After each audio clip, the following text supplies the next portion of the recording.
Metaphysics, the highest wisdom, naturally accessible to human intelligence, is an extraordinary cultural achievement, reserved nonetheless for few of humans, for all the reasons and difficulties I have mentioned throughout these pills of philosophy of culture.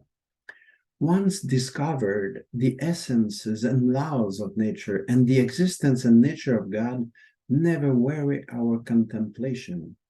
However confused remains the conceptions of an intelligence as weak as ours.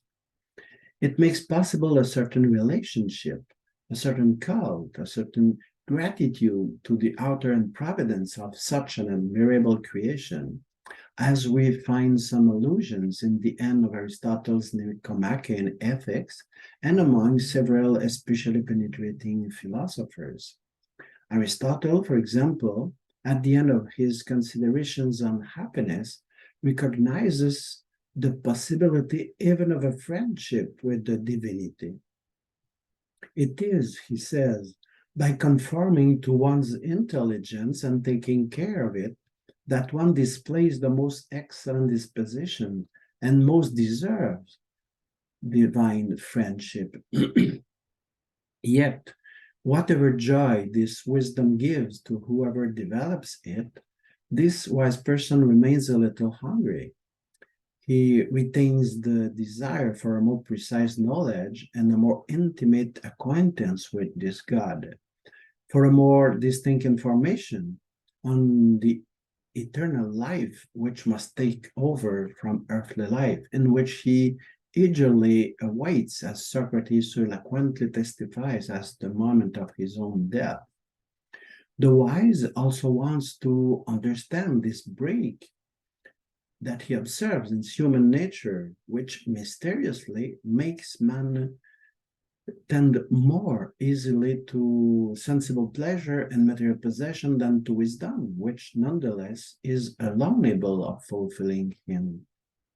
Now, good news. God himself came and met these desires, felt more clearly by the wisest, but present confusedly and strongly in every human heart. Through a history of salvation that he initiated with a determined people, Israel, so respecting the political nature which he endowed man, he gradually showed who he is, how man has broken his nature by turning his back on him, and what plan of salvation and restoration he has concocted for man. He finally made known his desire for every man of an eternal intimacy and happiness with him. These complements of wisdom, however, are not accessible to human intelligence left to its mere natural lights.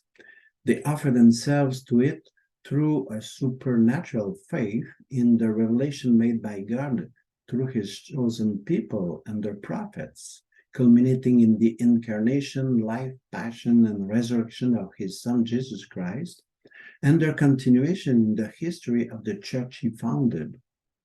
This faith, a free gift from God to whomever he freely elects, constitutes a supernatural aspect of culture that finally makes accessible to man the ultimate fulfillment to which his nature calls him. This supernatural culture clarifies itself into a very special science, a supernatural theology that illuminates the natural theology to which metaphysical wisdom leads, to the deep joy and satisfaction of our intelligence. Culture, admittedly, is abundantly more complex and varied than what I have described in these pills. I limited myself to its most salient results. Unfortunately, a very small proportion of humanity takes advantage of it to the fullest.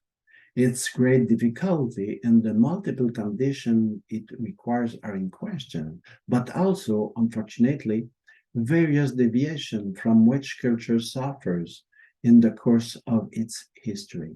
Now is the time to highlight the worst of those cultural treasons that afflict our time. To that, the next pill will be evolved.